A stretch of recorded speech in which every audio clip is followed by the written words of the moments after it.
राधे राधे दोस्तों। जेठ मास में वट सावित्री व्रत कब रखा जाएगा? 16 मई को या 17 मई को? जानेंगे इसकी सही तारीख, पूजा का शुभ मुहूर्त और पूजा की विधि। इस बारे में इस वीडियो में बात करेंगे। भगवान विष्णु, माँ लक्ष्मी कृपा आप लोगों पर सदैव बनी रहें। आप सभी को वट सावित्री व्रत की बहुत बहुत शुभकामनाएं। वट सावित्री व्रत को हिंदू धर्म के सबसे महत्वपूर्ण और प्रभावशाली व्रतों में गिना जाता है और इस व्रत को सुहागिन महिलाएं अखंड सौभाग्य और सुखी दाम्पत्य जीवन की कामना से करती हैं। इस दिन विवाहित महिलाएं वट वृक्ष यानी बरगद के पेड़ का पूजन करती हैं।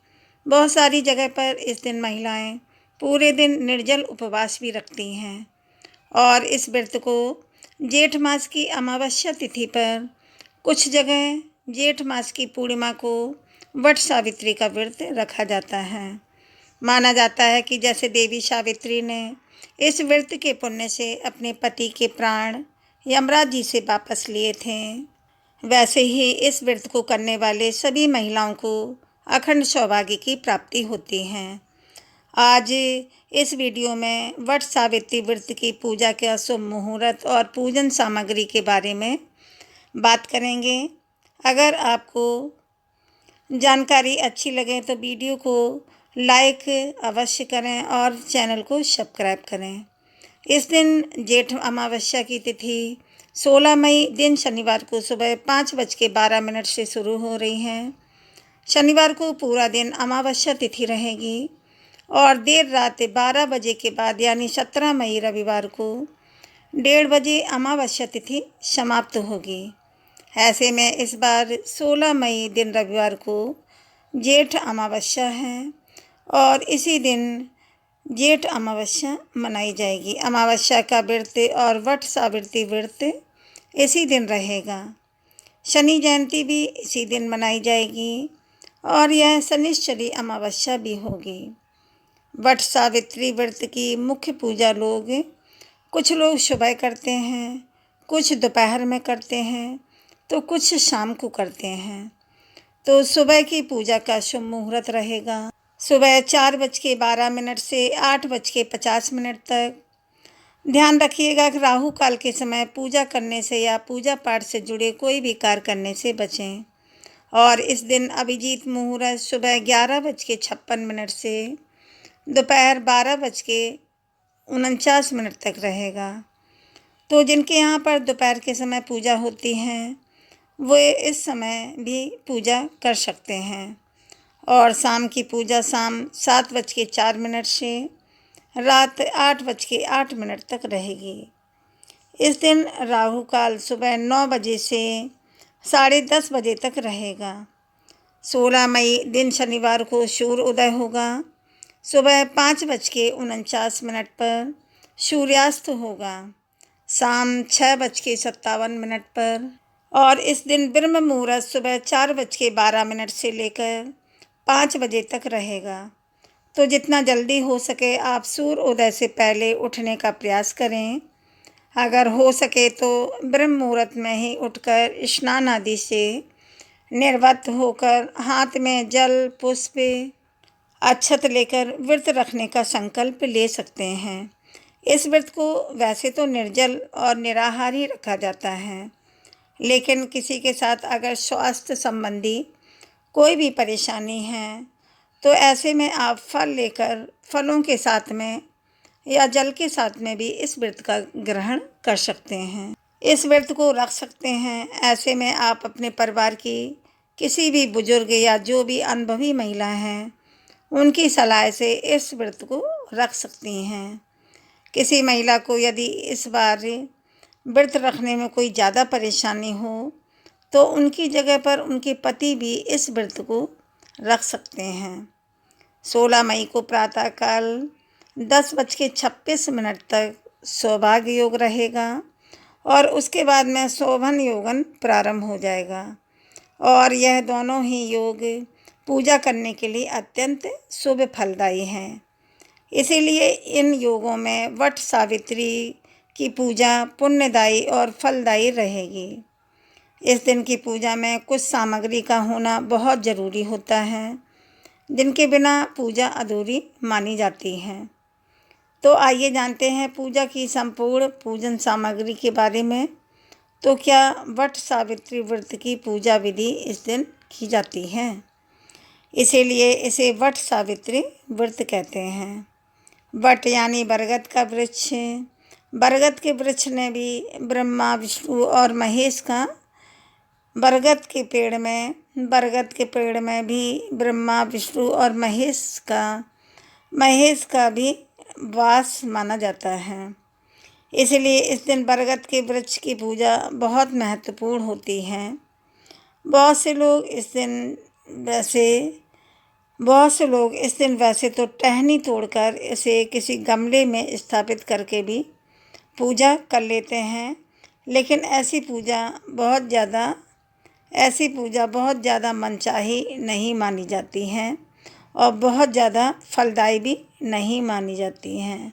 लेकिन ऐसी पूजा फलदायी नहीं मानी जाती हैं। कोशिश करें कि आप किसी प्राचीन बरगद के पेड़ की ही पूजा इस दिन करें। अगर बिल्कुल भी संभव ना हो तो पूजा करना, तो फिर ऐसे में आप तुलसी जी के पौधे की पूजा भी इस दिन कर सकते हैं। तुलसी जी के पौधे में आप बरगद के वृक्ष का ध्यान करते हुए उनका भी पूजन कर सकते हैं। या फिर आसपास की नर्सरी से भी आप वट वृक्ष का छोटा पौधा लाकर उसे गमले में रोपकर विधि विधान से पूजा करने के बाद आसपास के किसी भी मंदिर में इस पौधे को गमले से ही दान कर सकती हैं। या फिर किसी नदी, तालाब या जंगल आदि में वट वृक्ष को रोप भी सकती हैं। जब आपकी पूजा समाप्त हो जाए, उसके बाद किसी भी दिन व्रत में सत्यवान और देवी सावित्री जी की पूजा की जाती है। यमराज जी की भी पूजा होती है और ब्रह्मा विष्णु महेश जी की भी पूजा होती है और गौरी गणेश की भी पूजा होती है। जो ये प्रतिमाएं आपके पास हों तो ठीक है, नहीं तो आप मिट्टी से भी इनकी मूर्तियां बना सकते हैं और श्रृंगार की सामग्री जैसे लाल चूड़ी, सिंदूर, बिंदी, काजल, आलता, मेहंदी अगर हो सके तो कोरे वस्त्र इस दिन नए पहनें। कोरे वस्त्र पहनना संभव ना हो तो धुले हुए वस्त्र आप पहनें और लाल रंग के वस्त्रों का प्रयोग अधिक से अधिक करें। एक दिन पहले ही आप मेहंदी आदि लगा लें। और पूजा की कुछ सामग्री ऐसी हैं जिसकी तैयारी आपको पूजा के दिन भी कर सकते हैं।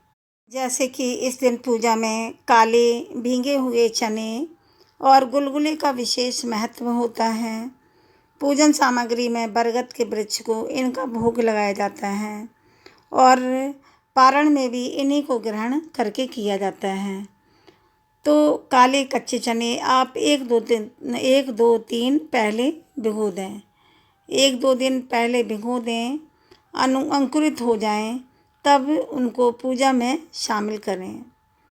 बांस का पंखा, जिसे आम भाषा में बिजना भी कहते हैं, और जो भी मौसमी फल इस सीजन में आते हों जैसे तरबूजा, खरबूजा, यह सब आम आदि और मिठाई, पूड़ी, पुए, इसके अलावा हवन सामग्री अगर आप हवन करना चाहते हो तो नहीं, तो धूप, दीप, घी, रुई की बाती, कपूर, रोली, कुमकुम, अक्षत, पान, सुपारी और कलावा या कच्चा सूत, जिसे बरगद के हम तने में 108 बार परिक्रमा करते हुए लपेटते हैं।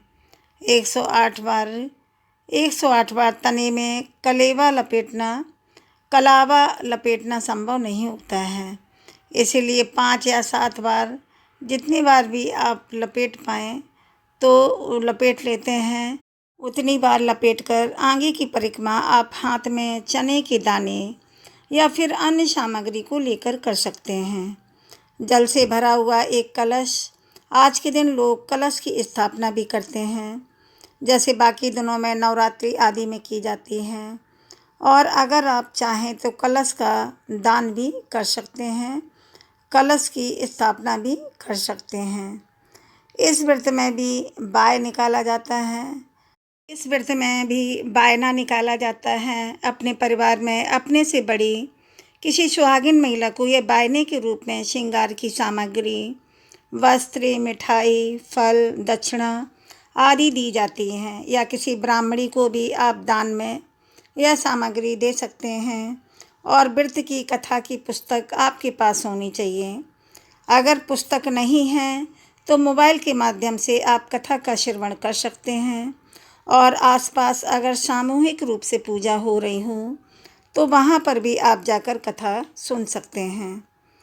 तो ये थी कुछ खास सामग्री। इसके अलावा सभी लोग अपनी अपनी सामर्थ्य और अपने समय के अनुसार, अपनी मान्यताओं के अनुसार सामग्रियों को बढ़ाकर या कम से कम कर सकते हैं। सामग्री ज़्यादा भी ले सकते हैं और कम भी कर सकते हैं। किसी सामग्री का अभाव हो तो उसका मन में ध्यान करके आप अपने जो भी पूजन सामग्री के स्थल पर वट वृक्ष हैं या फिर सत्यवान सावित्री जी की प्रतिमा है, उन्हें आप अर्पित कर सकते हैं। क्योंकि मन से लगाया गया कोई भी भोग हो तो मन से की गई कोई भी विधि हो वह भी पूर्ण हो जाती है। हमारे चैनल पर आप व्रत की कथा भी ज़रूर सुन सकते हैं। कथा की वीडियो हम डालेंगे ज़रूर, आप लोग भी सुने। उम्मीद है आपको यह जानकारी अच्छी लगी होगी। चैनल को सब्सक्राइब करें, वीडियो को लाइक व शेयर करें। राधे राधे दोस्तों, अब मिलते हैं अगले वीडियो में, तब तक के लिए राधे राधे।